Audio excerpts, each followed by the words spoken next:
యాదగిరిగుట్ట శ్రీ లక్ష్మీ నరసింహస్వామి వారిని ముఖ్యమంత్రి రేవంత్ రెడ్డి దంపతులు దర్శించుకున్నారు. ముఖ్యమంత్రి హోదాలో తొలిసారిగా గుట్టకు వచ్చిన ముఖ్యమంత్రికి ఆలయ సిబ్బంది పూర్ణ కుంభంతో స్వాగతం పలికారు. బ్రహ్మోత్సవాల తొలి రోజున సతీ సమేతంగా యాదాద్రీశుడికి సీఎం రేవంత్ ప్రత్యేక పూజలు చేశారు. స్వామివారికి పట్టు వస్త్రాలు సమర్పించారు.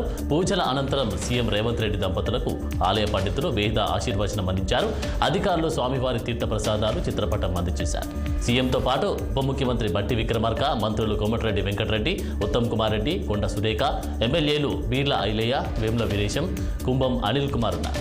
యాదగిరిగుట్టలో లక్ష్మీ నరసింహస్వామి వారి బ్రహ్మోత్సవాలు నేటి నుంచి 11 రోజుల పాటు జరగనున్నాయి.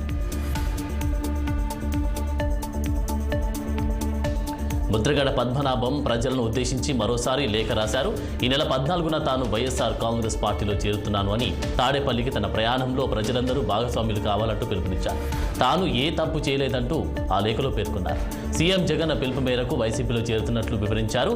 జగన్ని తిరిగి గద్దెనెక్కించడానికి శాయశక్తులా కృషి చేస్తానంటూ ఆ లేఖలో పేర్కొన్నారు. హన్మకొండ జిల్లా కమలాపూర్లోని అంబాల వద్ద రైతులు ధర్నా నిర్వహించారు. డీబీఎం 24 నుంచి ఎస్ఆర్ఎస్పీ నీటిని విడుదల చేయాలంటూ పెద్ద ఎత్తున ఆందోళన చేపట్టారు. పరకాల ప్రధాన రహదారిపై బైఠాయించి రాస్తారోకో చేపట్టారు. రోడ్డుపై వంట వార్పు చేస్తూ వినూత్న నిరసనకు దిగారు. రోడ్డుపై ఆందోళన చేపట్టిన రైతులను పోలీసులు అడ్డుకున్నారు. ఈ నేపథ్యంలో రైతులు పోలీసులకు మధ్య తీవ్ర వాగ్వాదం చోటు చేసుకుంది.